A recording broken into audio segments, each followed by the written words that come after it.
Ang anak ni Jairo at ang babaeng dinudugo. Si Jesus ay sumakay sa bangka at bumalik sa kabilang ibayo. Nasa baybayin pa lamang siya ng lawa ay dinumog na siya ng napakaraming tao. Naroon din ang isang tagapamahala ng sinagoga na ang pangalan ay Jairo. Pagkakita kay Jesus, siya ay lumuhod sa paanan nito at nagmakaawa. Nag-aagaw buhay po ang anak kong dalagita. Maawa po kayo, sumama kayo sa akin at ipatong ninyo sa kanya ang inyong kamay upang siya ay gumaling at mabuhay. Sumama naman si Jesus, ngunit sumunod din sa kanya ang napakaraming tao, kaya't halos maipit na siya. Kasama rin doon ang isang babaeng 12 taon nang dinudugo. Hirap na hirap siya at sa sakit na iyon at marami ng doktor ang sumuri sa kanya. Naubos na ang kanyang ari-arian sa pagpapagamot, ngunit hindi pa rin siya gumagaling. Sa halip, lalo pang lumalala ang kanyang karamdaman. Nabalitaan niya ang tungkol kay Jesus kaya't nakipagsiksikan siya hanggang sa makalapit sa likuran ni Jesus at hinipo ang damit nito sapagkat iniisip niyang mahipo ko lamang ang kanyang damit, gagaling na ako. Agad ngang tumigil sa kanyang pagdurugo at naramdaman niyang magaling na siya. Naramdaman agad ni Jesus na may kapangyarihang lumabas sa kanya kaya't bumaling siya sa mga tao at nagtanong, "Sino ang humipo sa aking damit?" Sumagot ang kanyang mga alagad, "Nakikita po ninyong napakaraming nagsisiksikan sa paligid ninyo.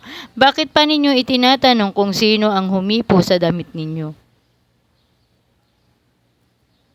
Subalit lumingon-lingon si Jesus upang tingnan kung sino ang humipo sa damit niya. Palibhas ay alam ng babae ang nangyari. Siya ay nanginginig sa takot na lumapit kay Jesus at nagpatira pa at pinagtapat ang buong katotohanan. Subalit sinabi sa kanya ni Jesus, "Anak, pinagaling ka ng iyong pananampalataya. Umuwi ka na at panatag mo ang iyong kalooban."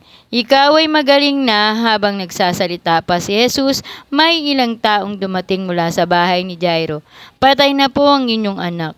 Huwag na po ninyong abalahin ang guro," sabi nila. Ngunit nang marinig ito ni Jesus, sinabi niya kay Jairo, "Huwag kang matakot. Manampalataya ka lamang," at hindi pinayagan ni Jesus na sumama sa kanya ang mga tao, maliban kina Pedro at ang magkapatid na Santiago at Juan. Nang dumating sila sa bahay ni Jairo, nakita ni Jesus na nagkakagulo ang mga tao. May mga nag-iiyakan at nagnanaghoy. Papasok siya sa kanya at sinabi, "Bakit kayo nagkakagulo, nag-iiyakan? Hindi patay ang bata, siya ay natutulog lamang." Dahil sa sinabi niya, pinagtawanan siya ng mga tao. Subalit pinilabas niya ang lahat, maliban sa 3 alagad at sa mga magulang ng bata, at pumasok sila sa kinaroroonan ng bata. Hinawakan ni Jesus ang kamay ng bata at sinabi, "Talita kum," na ang ibig sabihin ay, "Ineng, bumangon ka." Noon di bumangon ang bata at lumakat at labis na namangha ang lahat. Ang batang ito'y 2 taong gulang na. Mahigpit na ipinagbili ni Jesus na huwag nilang sasabihin kanino man ang nangyari. Pagkatapos, inutos niya ang bigyan ng makakain ang bata.